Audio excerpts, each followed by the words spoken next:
बच्चों, आज हम कक्षा 9 में अपने पाठ्य पुस्तक संस्कृत खंड के षष्ठा पाठा कृष्ण गोपाल नंदन नामक पाठ पढ़ेंगे।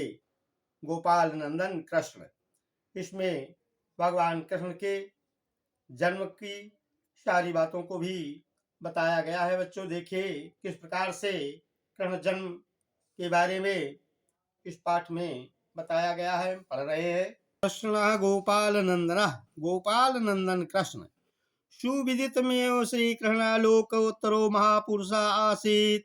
अयं महापुरुषः सहस्रेभ्यः वर्षेभ्यः प्राक् उत्पन्नः अद्याप जनानां हृदये विराजमानः अस्ति। बच्चों, प्रस्तुत गद्यांश हमारी पाठ्य पुस्तक संस्कृत खंड के कृष्ण गोपाल नंदन नामक पाठ से लिया गया है। इसमें बताया गया है कि सुविदितमेव माने ज्ञात है हमें पहले से ही है क्या कि श्री कृष्ण लोकोत्तरो महापुरुषा आसीत। सुविदितमेव, यह मुझे पहले से ही ज्ञात है कि श्री कृष्ण लोकोत्तरो माने सभी लोगों में महान पुरुष थे, अलौकिक महापुरुष थे। ये हमें बहुत पहले से ज्ञात था कि श्री कृष्ण अलौकिक महापुरुष थे। लोकोत्तरो माने अलौकिक, महापुरुषा माने महापुरुष, आसित पर थे। अयम महापुरुषः माने ये महापुरुष सहस्त्रेभ्य वर्षेभ्य प्राक, सहस्त्रेभ्य वर्षेभ्य माने हजारों वर्ष, प्राक माने पहले, उत्पन्न माने उत्पन्न हुए, और अद्याप माने आज भी, जनानाम माने लोगों के, हृदय माने हृदय में, विराजमान माने विराजमान है। यह महापुरुष हजारों वर्ष पहले पैदा हुए और आज भी लोगों के हृदय में विराजमान है। श्री कृष्णश्च मातुलः कंसः अत्याचारी शासका आसीत्। श्री कृष्ण का मामा कंस अत्याचारी शासक था, राजा था। शय पूर्वंशो भगिन्या देवक्या श्री वसुदेवेन सह विवाहम अकरोत्। उसने अपनी बहन देवकी का विवाह श्री वसुदेव के साथ किया, और पश्चात आकाशवाण्या देवकी पुत्रेण स्व मृत्यु समाचारम विज्ञाय उभावपि कारागारे नक्षिपत। इसके बाद कहते पश्चात आकाशवाण्या देवकी पुत्रेण स्व मृत्यु समाचारम विज्ञाय, बाद में आकाशवाणी से यह जानकर कि देवकी के पुत्र के द्वारा अपनी मृत्यु के समाचार को विज्ञाय माने जानकर, उभावक माने दोनों को, कारागारे माने जेल में, निश्चित माने डाल दिया। देवकी और वसुदेव को कंस ने जेल में बंद कर दिया। तत्रैव कारागारे श्री कृष्ण जाता, वहीं जेल में ही श्री कृष्ण पैदा हुए। तो श्री कृष्ण से जन्म भाद्रपद मासस्य कृष्ण पक्षस्य अष्टम्याम तिथौ मथुरायाम अभवत्। श्री कृष्ण का जन्म भाद्रपद महीने के कृष्ण पक्ष की अष्टमी तिथि को मथुरा में हुआ। मध्यरात्रे यदायम उत्पन्ना जाता तदा आकाशे घटाटोपा मेघा मूषलधारा वर्षा अकुर्वन्। आधी रात को, यदा अयम माने जब यह उत्पन्न जाता माने उत्पन्न हुए, तदा माने तब, आकाशे माने आकाश में, घटाटोपा माने आकाश में घनघोर घटाओं युक्त बादलों ने मूसलाधार वर्षा ने वर्षा की। तदा रात्रि अंधकार पूर्ण आसीत, तब रात्रि अंधकार से पूर्ण थी। परम वसुदेव पुत्र रक्षार्थम सद्यो जातम तम आदाय उत्ताल तरंगाम यमुनाम अवतीर उत्तीर गोकुले नंद ग्रहम प्रापयत।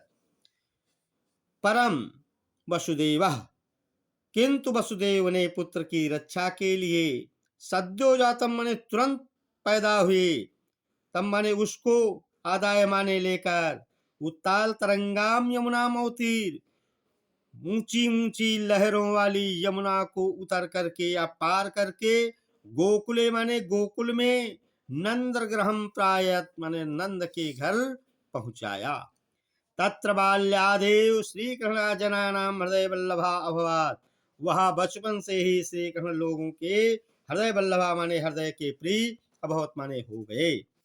बाल्यकाले अयम स्वसौंदर्येण बाललीलया च सर्वेषां जनानां मनांसि आहरत।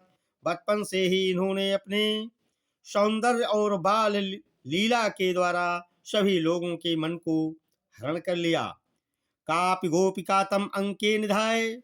कापि माने कोई, गोपिका माने गोपी, तम माने उनको, अंके निधाय माने गोद में लेकर, स्वगृहम नयत अपने घर ले जाती। अपरा तम दुग्धम पायत, और दूसरी उनको दूध पिलाती। अन्याचे तस्मै नवनीतम ददाती, और अन्य उनको मक्खन देती। श्री कृष्ण प्रेमला दत्तम दुग्धम पिबत। श्री कृष्ण प्रेम से दिया गया दूध पीते, नवनीतम चिकादते, और मक्खन खाते। अवसरम प्राप्य चे सौमित्र गोपै सा कस्मिश्चित ग्रहे प्रविश्य दधि खादती। और मौका पा करके अपने मित्र गोपालों के साथ किसी के घर में प्रवेश करके दही खाते, और मित्रेभ्या ददाति, मित्रों को देते। अवशिष्टम दधि भूमौ पातयति, और शेष दही को जमीन पर पातयत माने गिरा देते। यदा कदा दधि भांडम चेत्रोड़त, और जब कब कभी दही के पात्रों को भी तोड़ देते। एत सर्व कुरुतो अपि तस्य शीलेन सौंदर्येण च प्रभाविता, न कोपि तस्मै क्रुध्यति, परम सर्वे तस्मिन् स्निह्यन्ति।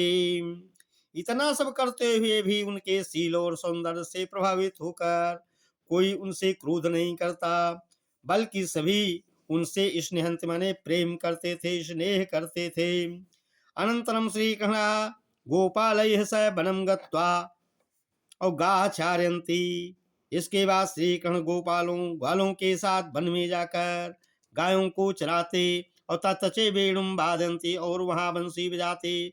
अनेन सर्वा गावा गोपालस्य सर्वाणि कार्याणि विहाय तस्य वेणुवादनम शृण्वन्ति।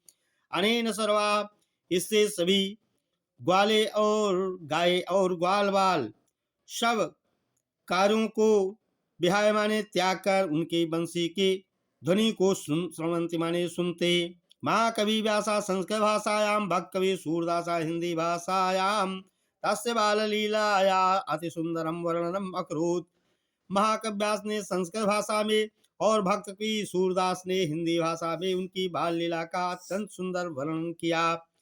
यदा अयम बाला एव आसीत, जब ये बच्चे ही थे, बालक ही थे, तदा कंसा तम हंतुम क्रमशः बहून राजस्थान प्रेयते। तब कंस ने उनको मरवाने के लिए बहुत से राक्षसों को भेजा।